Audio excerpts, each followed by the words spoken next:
প্রশাসনের গাড়ি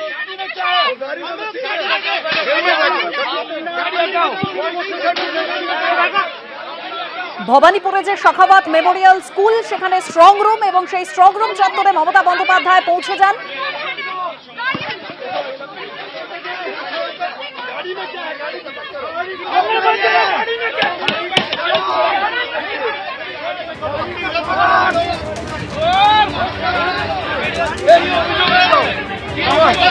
गाड़ी में क्या है? गाड़ी में क्या है?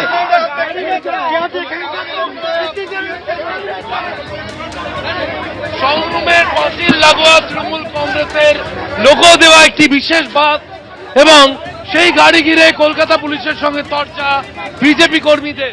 ये मैडम आ रहे हैं वो बोलेंगे, हमको मालूम मैंने हम नहीं बोलेंगे।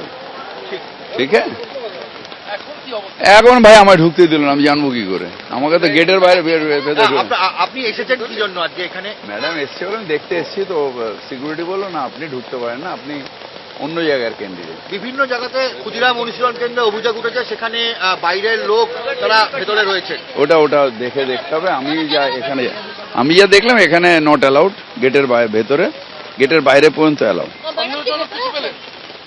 আমাকে দেখতেই দিল না, ঢুকতেই দিল, আমি কি করে জানবো? আমি শুনে তো এলাম। সখাওয়াত মেমোরিয়াল স্কুলের সামনে দেখতে পাচ্ছেন একেবারে উত্তেজনা তৈরি হয়েছে। কি পরিস্থিতি একবার জানবো, আমাদের প্রতিনিধি আশাফুল হোসেন সেখান থেকে রয়েছেন। আশাফুল,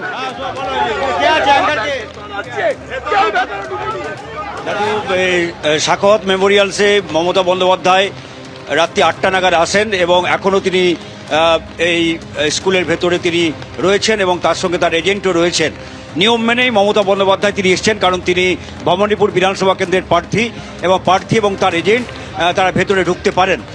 কিছুক্ষণ আগে ফিরহাদ হাকিম তিনি এখানে এসেছিলেন, তিনি এই প্রেমিসেসের ভেতরে ঢুকেছিলেন কিন্তু স্ট্রং রুমের সেখানে পৌঁছতে পারেননি। তিনি যাওয়ার সময় সেটাই বলে গেলেন যে মমতা বন্দ্যোপাধ্যায়ের সঙ্গে তার দেখা হয়নি, তিনি জাস্ট প্রেমিসেসের ভেতরে ঢুকেছিলেন এবং তিনি সেখানে ফলে তার সঙ্গে মমতা বন্দ্যোপাধ্যায়ের সঙ্গে তিনি কথা বলতে পারেননি, তাকে অ্যালাউ করা হয়নি।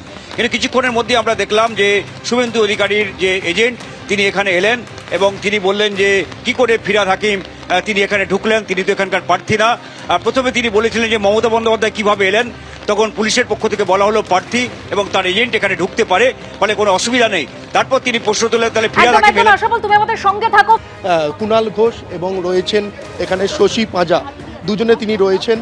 এই দুজনে এইখানে ধর্নায় বসেছেন এবং তাদের যেটা অভিযোগ হচ্ছে যে এই যে ক্ষুদিরাম অনুশীলন কেন্দ্রে যে স্ট্রং রুম হয়েছে, এই স্ট্রং রুমের ভেতরে যে ইভিএম মেশিন রয়েছে, তুমি জানো যে গতকাল ভোট হয়েছে, সেই ভোট হওয়ার পরে যে ইভিএম মেশিনগুলো এখানে সিল্ড অবস্থায় এখানে এসছে, কিন্তু যেটা শশী পাঁজা এবং কুণাল ঘোষ তারা দুজন যেটা অভিযোগ করছে যে এই ক্ষুদিরাম অনুশীলন কেন্দ্রের ভেতরে একাধিক লোক রয়েছে। সেই একাধিক লোক এই যে ইভিএম মেশিনগুলো রয়েছে সেই ইভিএম মেশিনগুলো নিয়ে তারা কিছু একটা করছেন এবং যে ছবিটা কুণাল ঘোষ যেটা অভিযোগ জানাচ্ছেন, যে ছবিটা এই যে ক্ষুদিরাম অনুশীলন কেন্দ্রের বাইরে যে সিসিটিভি ক্যামেরার যে ফুটেজ দেখতে পাওয়া যাচ্ছে ভেতরে, তার ক্ষুদিরাম অনুশীলন কেন্দ্রের বাইরে রয়েছে এখানে টিভি রয়েছে, যে টিভিতে রয়েছে সেখানে দেখতে পাওয়া যাচ্ছে। ফলে যে তারা কেন এখানে কিভাবে এখানে প্রবেশাধিকার পেলেন সেটা নিয়ে কিন্তু প্রশ্ন তুলছেন কুণাল ঘোষ এবং শশী পাঁজা এবং তারা স্পষ্ট বলছেন যে ভেতরে লোক রয়েছে। করে ভেতরে লোক ঢুকে হাতে হাতে ব্যালট ঘুরছে, সেটা তো বাইরের টিভি স্ক্রিনটায় লাইভ স্ট্রিমিংয়ে দেখা যাচ্ছে, ইলেকশন কমিশনের স্ট্রিমিংয়েই তো দেখা যাচ্ছে। আমরা আপাতত বলছি আমাদের ঢুকতে দাও। তোমরা যদি বলে থাকো যে আমাদের মেল করা হয়েছে, তা আমরা মেল দেখাচ্ছি, তোমরা ঢুকতে দাও। তাহলে মেল করার মানে কি? তোমরা মুখে বলছো ডাকা হয়েছে, দেখতে এসছি যখন তখন সেটা তোমরা ঢুকতে দেবে না। সম্পূর্ণ ট্রান্সপারেন্সির অভাব। এখন তো বলা হচ্ছে যে এর ভেতরে নাকি নদিয়ারও পোস্টাল ব্যালট এসেছে, আমরা জানি না এটা সত্যি কিনা। আজকে ভোর রাত্রিরে সমস্ত ইভিএম গুলো নিয়ে সেই সিল্ড ইভিএম গুলোকে ভরে দেওয়া হয়েছে, স্ট্রং রুমে তালা মারা হয়েছে, সিল করা হয়েছে পলিটিক্যাল পার্টিস। সেইটা আজকে খোলা হলো কেন? যখন পলিটিক্যাল পার্টি সেখানে নেই, আর কারা প্রবেশ করলেন, কি কাজ হচ্ছে সেটা আমরা ব্যালটগুলো প্রত্যেকে কোন ব্যালট কোথায় যাচ্ছে, কেন আমরা প্রার্থী যাদের ইভিএমটা ওই স্ট্রং রুমে ঢুকে রয়েছে, আমাদের পূর্ণ অধিকার আছে এটা জানার।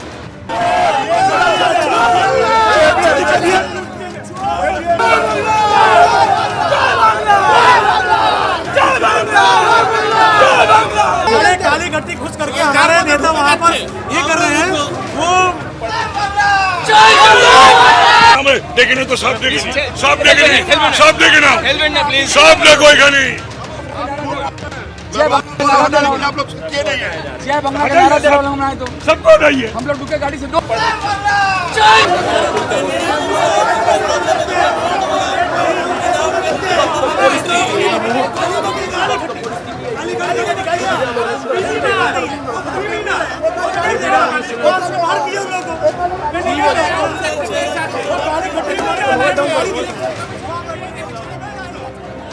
ক্ষুদিরাম অনুশীলন কেন্দ্রে কিভাবে এই উত্তেজনার পরিস্থিতি তৈরি হয়েছিল, কি হয়েছিল ঠিক সেই সময় দেখুন।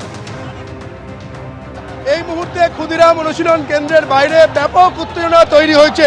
দেখতে পাওয়া যাচ্ছে যে প্রচুর পরিমাণে সেন্ট্রাল ফোর্স অর্থাৎ কেন্দ্রীয় বাহিনী পরিস্থিতি এখানে নিয়ন্ত্রণে আনার চেষ্টা করছে। বিরাট পুলিশ ফোর্সও এখানে রয়েছে। যেটা হয়েছে এই যে ক্ষুদিরাম অনুশীলন কেন্দ্র, এখানে উত্তর কলকাতার 7টা বিধানসভার এখানে স্ট্রং রুম রয়েছে। সেই স্ট্রং রুমে যে ইভিএম রয়েছে সেই ইভিএম এখানে সুরক্ষিত নয়, অসুরক্ষিত অবস্থায় রয়েছে, এমনটাই অভিযোগ করেছেন তৃণমূলের তরফে কুণাল ঘোষ এবং শশী পাঁজা। তারা যেটা অভিযোগ করেছেন যে এই যে স্ট্রং রুম, ক্ষুদিরাম অনুশীলন কেন্দ্রের স্ট্রং রুমের ভেতরে কে বা কারা ঢুকে গেল, তারা কিভাবে ঢুকে গেল তেমনটাই অভিযোগ করেছে। তারপর এখানে বিজেপি কর্মী সমর্থক তারাও এখানে চলে আসেন এবং তৃণমূলের কর্মী সমর্থকরাও এখানে রয়েছেন। ফলে বিজেপি এবং তৃণমূলের কর্মী সমর্থকদের মধ্যে এখানে ব্যাপক বচসা হয় এবং সেই বচসা এমনটাই উত্তেজনা পরিমাণে যায় যে প্রচুর পরিমাণে সেন্ট্রাল ফোর্স এই ক্ষুদিরাম অনুশীলন কেন্দ্রে তারা বাইরে বেরিয়ে এসছেন পরিস্থিতি নিয়ন্ত্রণে আনার জন্য। এখানে যেটা আমরা দেখতে পাইছি, বিজেপি নেতা তিনি তাপস রায় যখন ক্ষুদিরাম অনুশীলন কেন্দ্রে প্রবেশ করছিলেন তখন ঠিক সেই মুহূর্তে আমরা দেখতে পেয়েছি যে জয় শ্রীরাম স্লোগান বনাম জয় বাংলা স্লোগান উঠেছে। তাপস রায়কে ঘিরে তৃণমূলের কর্মী সমর্থকরা জয় বাংলা স্লোগান দিয়েছেন এবং অন্যদিকে বিজেপি কর্মী সমর্থক তারা জয় শ্রীরাম স্লোগানও তারা এখানে তুলেছেন। অর্থাৎ সব মিলিয়ে এই মুহূর্তে যে উত্তর কলকাতার 7টা বিধানসভার যে স্ট্রং রুম, সেই স্ট্রং রুম ক্ষুদিরাম অনুশীলন কেন্দ্রের বাইরে ব্যাপক উত্তেজনা তৈরি হয়েছে এবং এখানে দেখতে পাওয়া যাচ্ছে যে কেন্দ্রীয় বাহিনী যিনি রয়েছেন তারা সংবাদ মাধ্যমের প্রতিনিধিদের উপরে গায়ে হাত তুলছেন, সেই ছবিও এখানে দেখতে পাওয়া যাচ্ছে। সব মিলিয়ে এই মুহূর্তে ক্ষুদিরাম অনুশীলন কেন্দ্রের বাইরে একেবারে ব্যাপক উত্তেজনা তৈরি হয়েছে। এবিপি আনন্দ, এগিয়ে থাকে, এগিয়ে রাখে।